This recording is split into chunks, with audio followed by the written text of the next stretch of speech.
C-1940 et un bombardier Heinkel He-111 montent, flanqués de chaque côté par deux des principaux avions de chasse de l'Allemagne, le Messerschmitt Bf-109 à moteur unique et le Messerschmitt Bf-110 à deux moteurs. C'est une formation que l'Allemagne a utilisée avec grand effet en Europe continentale et compte faire de même pour prendre la Grande-Bretagne. Les trois avions volent avec confiance, sachant que la Royal Air Force a peu d'avions capables de les contrer efficacement.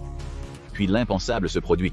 Au-dessus de la Manche, le Heinkel He-111 est soudainement soufflé du ciel. Ils n'ont jamais vu une chose pareille se produire auparavant. Les pilotes des deux chasseurs allemands scrutent frénétiquement l'horizon pour trouver qui ou quoi vient de détruire le Heinkel, mais ils ne le trouveront jamais. C'est parce que le bombardier vient d'être abattu par un missile air-air avancé à portée moyenne Advanced Medium Range Air-to-Air Missile, 120, ou un Advanced Medium Range Air-to-Air Missile. Il a une portée de 62 miles et est capable de se déplacer à Mach 4, ce qui signifie que le Heinkel a été détruit bien avant qu'il ne puisse jamais poser les yeux sur ce qui a tiré le missile. Avant qu'il ne puisse réagir, deux autres missiles foncent dans le ciel, transformant les avions de chasse allemands en carcasses en flammes qui s'écrasent au sol. Chaque pilote ne saura jamais que le missile qui les a touchés n'était que l'un des 6, porté par un seul F-22A Raptor, une merveille de technologie et de puissance destructrice du 21e siècle. Mais que se passerait-il vraiment si un F-22A Raptor remontait soudainement dans le temps et se retrouvait sur les lignes de front de la Seconde Guerre mondiale? Aurait-il été capable de vaincre l'armée allemande des années plus tôt que les Alliés ne le pouvaient en utilisant la technologie de leur époque? Ou Hitler aurait-il trouvé un moyen de contrer ce chasseur tactique avancé? Entrant en service en décembre 2005, le F-22 est une merveille technologique bien au-delà de tout ce que la Luftwaffe ou toute autre force aérienne de l'époque pourrait envoyer dans les cieux. C'est un avion de chasse à double moteur, capable d'atteindre des vitesses subsoniques, conçu non seulement pour gérer les rôles air-air, mais aussi pour être un atout efficace pour les attaques au sol. Certes, l'avion n'a pas eu une longue durée de production. En avril 2009, l'ancien secrétaire à la Défense Robert Gates a annoncé que la production du F-22 prendrait fin alors que l'armée de l'air des États-Unis se concentrait sur le F-35. Au final, il n'y avait que 183 avions F-22 en service dans l'armée de l'air en 2024, ou plutôt juste 182, maintenant qu'un d'entre eux est allé en Europe pour affronter les nazis en 1940. Et Hitler est furieux. 3 de ses meilleurs avions viennent d'être abattus du ciel, et il essaie de comprendre comment. Les témoins ont à peine eu un aperçu de l'avion qui l'a fait. Ils décrivent un avion qui ne ressemble à aucun autre dans le monde, un avion qui se déplace si vite qu'il est à peine visible, un produit du F-22 capable d'atteindre des vitesses Mach 2 ou 2 fois la vitesse du son, et qui peut monter plus haut que n'importe quel chasseur de la Luftwaffe. La direction allemande est incrédule face à ce qu'elle entend. Le type de technologie décrit n'est tout simplement pas possible, et Hitler, dans son déni, croit que les comptes doivent être falsifiés. Quelque chose a fait exploser ces avions en vol, mais ce quelque chose ne pourrait pas être ce qui est décrit. Après tout, la Luftwaffe est la menace aérienne la plus avancée au monde, et il sait que la Royal Air Force n'a pas produit d'avion qui puisse rivaliser avec ses combattants dans les airs. Alors il commet la première de ce qui sera de nombreuses erreurs lorsqu'il est confronté à une menace qu'il ne peut pas comprendre. Il commande plus de ses combattants de traverser la Manche pour chercher dans le ciel cet avion miracle présumé. Ici, nous commençons à voir à quel point le F-22 a un avantage sur les avions de chasse allemands de l'époque. Le premier indicateur est l'utilisation du mot avion, puisque les avions de Hitler sont confrontés à un véritable jet de combat. Le moteur à réaction ne deviendrait standard pour les avions de combat qu'à la fin des années 1940, bien après la défaite de l'Allemagne, donc tout ce que Hitler envoyait dans les cieux serait immédiatement désavantagé. Cela inclut les 2 chasseurs que l'Allemagne a envoyés avec le bombardier, le Messerschmitt Bf-109 et le Messerschmitt Bf-110. Et le Bf-109 était un avion impressionnant pour son époque, capable d'atteindre une vitesse maximale de 387 miles par heure. Il avait un plafond de surface d'environ 39 000 pieds et une portée de 425 miles.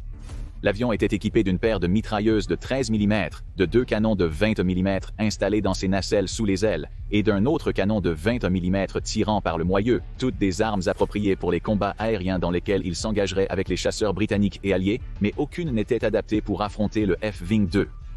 Chaque engagement se termine en désastre pour les nazis. La majorité de leurs pilotes de Bf-109 ne voient même pas le F-22 avant qu'ils ne les éliminent du ciel.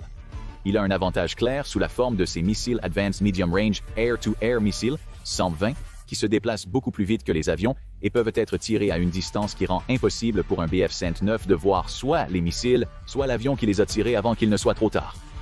Les quelques-uns qui parviennent à tomber sur le F-22 qui rôde dans le ciel découvrent rapidement que leurs canons ne font pas le poids face à la puissance de feu que l'avion de chasse apporte à la table.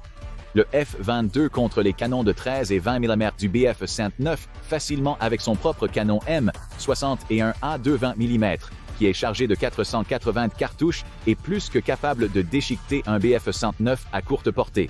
Pire encore, pour les pilotes allemands, ils sont confrontés à un avion qui se déplace comme rien de ce qu'ils n'ont jamais vu.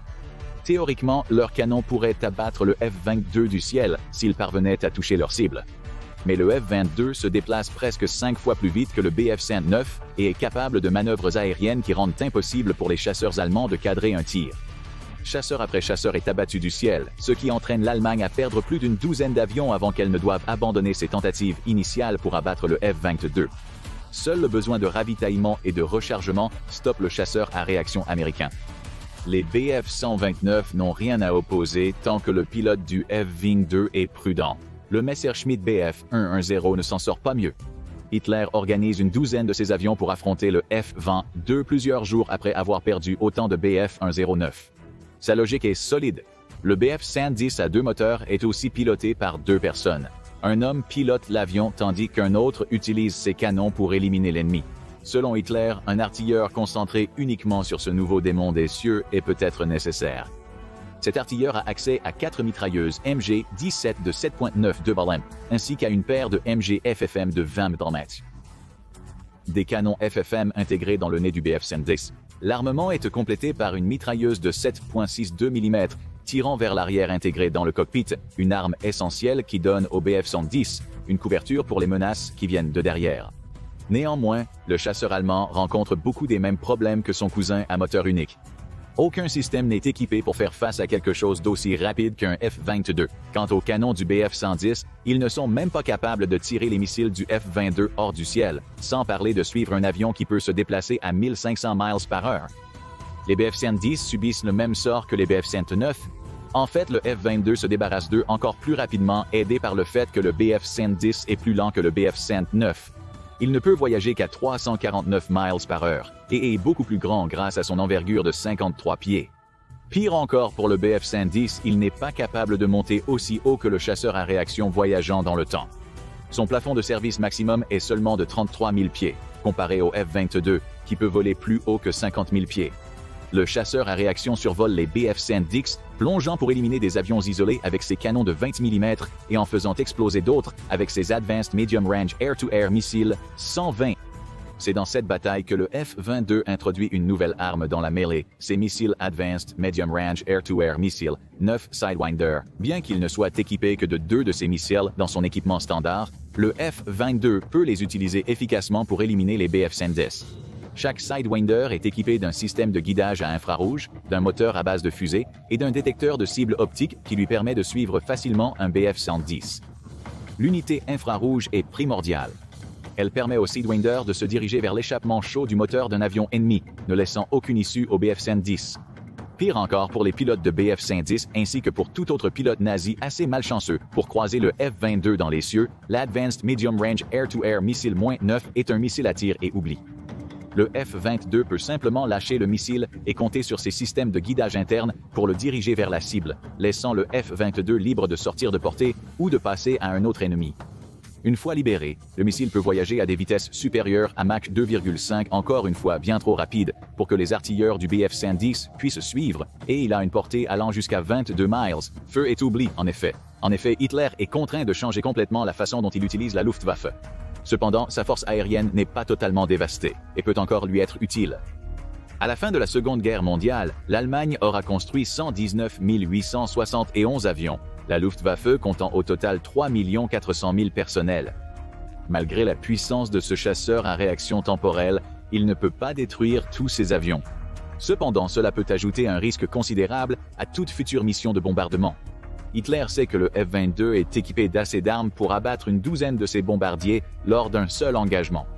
Les missiles s'occupent de 8 d'entre eux. 6 Advanced Medium Range Air-to-Air Missiles, 120 suivis d'une paire de Sidewinders Advanced Medium Range Air-to-Air Missiles, 9 donnent au F-22 une puissante configuration air-air. Le pilote de jet n'a absolument pas peur de s'engager plus directement aussi, ce qui signifie que le F-22 peut abattre quelques bombardiers allemands de plus avec son canon M61A2 avant de retourner à la base pour recharger. Pour bombarder avec succès une ville, la Luftwaffe doit maintenant envoyer des dizaines de bombardiers pour une seule mission, chacun flanqué d'une paire d'avions de chasse qui tentent non seulement d'engager le F-22, mais doivent aussi faire face aux chasseurs alliés. C'est là un autre rôle que peut jouer le F-22, celui de l'heure pour les chasseurs alliés lorsque ces armes sont à sec. L'avion est si rapide et manœuvrable qu'il peut attirer les chasseurs allemands à découvert avec peu de risques, les isolant et les laissant en proie aux chasseurs alliés pour ramasser les miettes. Les campagnes de bombardement de la Luftwaffe se poursuivent, mais leur puissance est atténuée, chaque sortie conduisant les nazis à perdre beaucoup plus de pilotes qu'avant l'arrivée du F-22 dans le tableau. Cependant, Hitler pense que le F-22 est un chasseur. Ces avions ne sont pas destinés à des cibles au sol, donc il peut toujours compter sur son armée pour envahir et conquérir la majeure partie de l'Europe.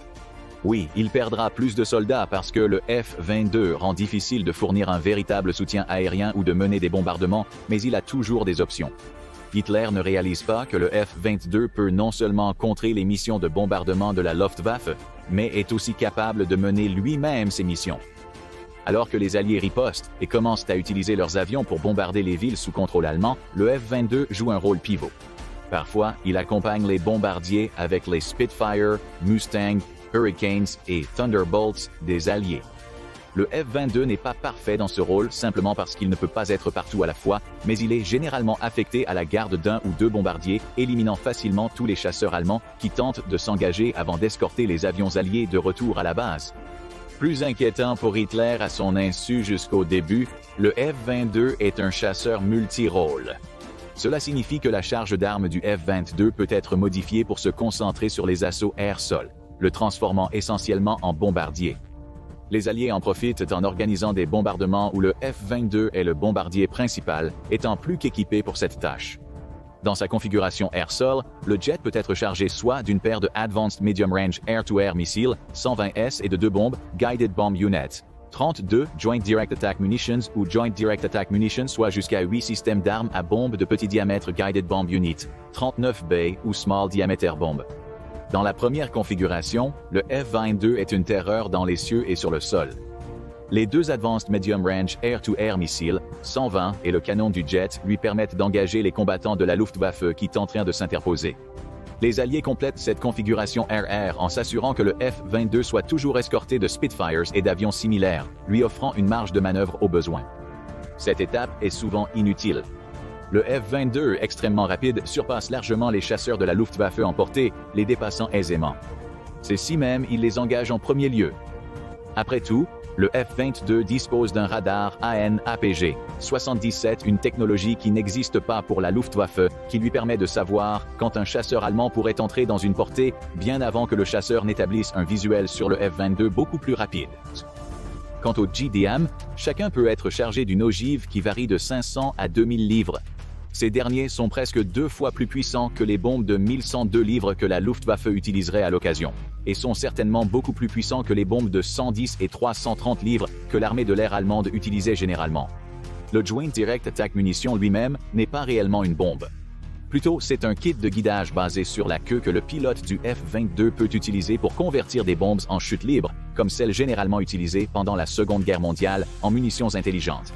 Son précision sera sévèrement impactée par l'absence de Signal Global Positioning System, mais sa guidage inertiel devrait suffire pour l'amener près de sa cible. Entrez les coordonnées dans le système de navigation du munition d'attaque directe conjointe avant le décollage, atteignez la cible et libérez. Le munition d'attaque directe conjointe s'occupe du reste. Pire encore, pour les nazis, les bombes guidées par munitions d'attaque directe conjointe peuvent être libérées d'altitude extrêmement basse à très élevée, limitant à nouveau la capacité de ces pilotes à engager le F-22 avant qu'ils ne libèrent la bombe. Comme nous l'avons vu avec les batailles contre les chasseurs de la Luftwaffe, le F-22 peut simplement monter au-dessus du plafond maximum de tout avion allemand envoyé pour l'arrêter avant de larguer ses bombes. Le plafond de plus de 45 000 pieds du munition d'attaque directe conjointe est plus que suffisant pour la tâche. Quant aux Small Diameter Bombs du F-22, ils sont un peu plus proches des types de bombes avec lesquels les nazis sont familiers. Comme les munitions d'attaque directe conjointe, ils utilisent le Global Positioning System pour atteindre leur cible. Néanmoins, ils sont souvent de taille inférieure aux bombes équipées de kits munitions d'attaque directe conjointe. Chaque Small Diameter Bomb pèse 250 livres, ce qui le met en quelque sorte en ligne avec la puissance des bombes que la Luftwaffe utilise dans ses propres bombardements. Toutefois, cette taille réduite pose un nouveau défi aux forces terrestres allemandes. Avec les bombes munitions d'attaque directe conjointe, le F-22 est limité à frapper 2 cibles avant de devoir retourner à la base et recharger. Mais avec 8 Small Diameter Bombs qui sont des bombes de précision plutôt que des bombes à chute libre, le F-22 peut frapper jusqu'à 8 cibles individuelles avec facilité avant de devoir retourner. Pire encore, un Small Diameter Bomb peut parcourir jusqu'à 46 miles ou 40 miles nautiques pour atteindre une cible, ce qui signifie que le F-22 peut à nouveau lancer une bombe sans jamais avoir à engager un chasseur de la Luftwaffe pour le faire. Ces bombardements sont désastreux pour les opérations allemandes en Europe.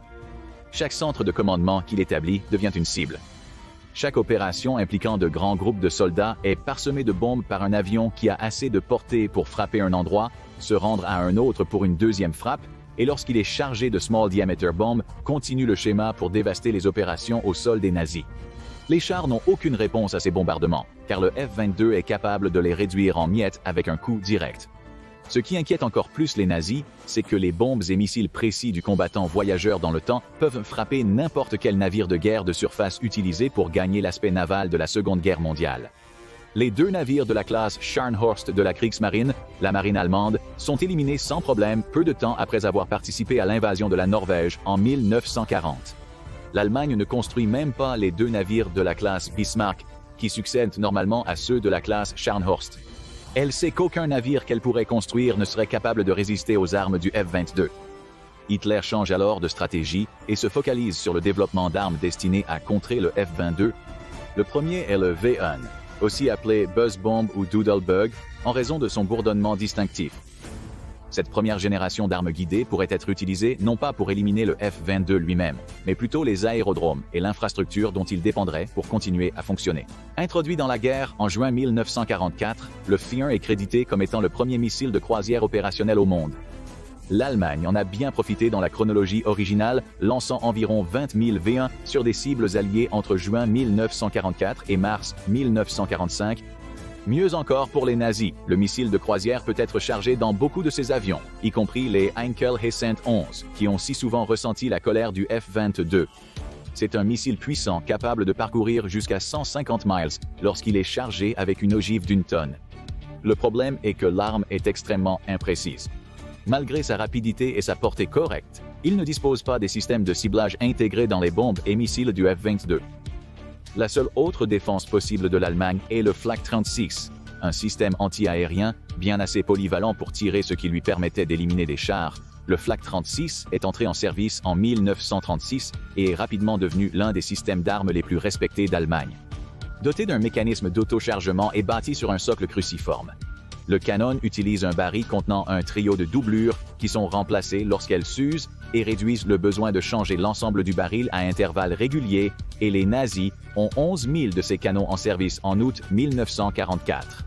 Le F-22 sillonne les cieux, principalement pour protéger les grandes villes et installations militaires allemandes. Mais comme beaucoup d'armes allemandes, le Flak 36 et son cousin légèrement modernisé, le Flak 37, peuvent faire peu pour combattre la puissance du F-22, bien qu'il puisse tirer des projectiles de 20,3 livres à un rythme d'environ 20 par minute, créant une grêle de balles à travers laquelle un bombardier volant bas devrait naviguer. Il n'a tout simplement pas la portée pour rivaliser avec le F-22 au maximum. La portée théorique est de 26 246 pieds, bien qu'elle soit beaucoup plus efficace lorsqu'un avion s'approche. Le F-22 vole simplement au-dessus de cette portée lorsqu'il effectue des bombardements, avec ses JDAM et SDB qui dévastent toujours les cibles allemandes, même si le Flak 36 est très occasionnellement capable d'abattre l'une de ces bombes du ciel alors qu'elle approche.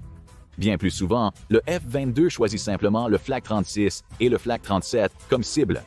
Ils sont éliminés par ces missiles et bombes, dégageant la voie pour les bombardiers volant plus bas des Alliés pour larguer leurs munitions sur une cible. Pour chaque arme nazie créée, le F-22 est la contrepartie idéale. Tout cela nous amène à 2 questions.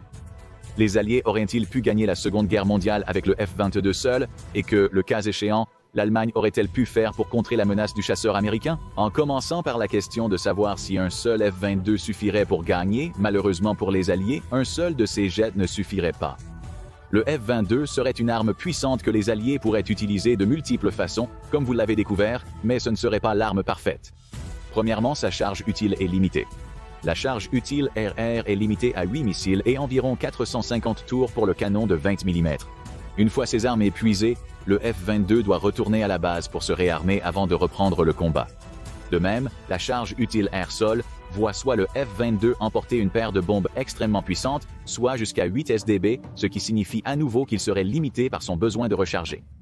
Même utilisé pour des tactiques de diversion, le F-22 ne peut pas voler indéfiniment. Il a une bien meilleure portée que n'importe quel avion de la Luftwaffe, ainsi qu'un plafond bien plus élevé, mais il n'a pas de réserve de carburant infinie. De plus, les Alliés ne peuvent ravitailler en vol, obligeant le F-22 à retourner à la base pour se réapprovisionner et se réarmer. Cela ne veut pas dire que le F-22 serait inefficace. Il limiterait l'impact de la Luftwaffe en vertu de la menace qu'il représente. Hitler serait contraint de remplir le ciel avec beaucoup plus d'avions lors des bombardements qu'il ne le ferait autrement, et il saurait que le F-22 pourrait facilement abattre une douzaine de ses bombardiers, pendant que les avions seraient mitraillés par les chasseurs alliés. Le volume pur serait le seul recours de l'Allemagne, avec le F-22 éliminant des centaines, voire potentiellement des milliers de pilotes nazis au cours de la guerre. Sans la menace du jet, la Luftwaffe pourrait aussi perturber les opérations terrestres. Les troupes n'auraient aucun recours face à une attaque de bombardement F-22, leur canon anti-aérien Flak 36 n'ayant tout simplement pas la portée ou la précision pour rivaliser avec un jet capable de voler à des vitesses supersoniques. Les nazis perdraient toute capacité à représenter une menace de surface sur l'eau, les forçant à compter encore plus sur leurs sous-marins, et l'artillerie allemande, les chars et autres munitions terrestres similaires tomberaient victimes du F-22. Évidemment, les limitations du théâtre aérien s'appliqueraient lorsque le F-22 participe à des opérations terrestres, en ravitaillant et en rechargeant. Ces deux exigences représenteraient le seul répit que les nazis obtiendraient jamais de la menace omniprésente du F-22. Cependant, le chasseur moderne ne pourrait pas gagner la guerre seul. Une grande partie du travail consisterait à accompagner les avions de l'époque pour fournir le soutien essentiel à leur bombardement. Il pourrait également être déployé pour attaquer des positions clés nazies lors d'opérations terrestres, avec des opérations comme le jour J probablement beaucoup plus faciles grâce au F-22, capable de détruire les bunkers et les installations d'armes nazies pendant les invasions de plage en cours. Mais qu'en pensez-vous? Quel impact un seul F-22 pourrait-il avoir contre les nazis pendant la Seconde Guerre mondiale? Et pensez-vous que l'avion seul serait suffisant pour gagner la guerre pour les Alliés? Partagez votre avis dans les commentaires et découvrez ce qui arriverait si un F-22 était envoyé en Allemagne lors de la Première Guerre mondiale. Ou que se passerait-il si une escouade de équipes navales de la mer, de l'air et de la terre voyageait dans le temps jusqu'à la guerre d'indépendance?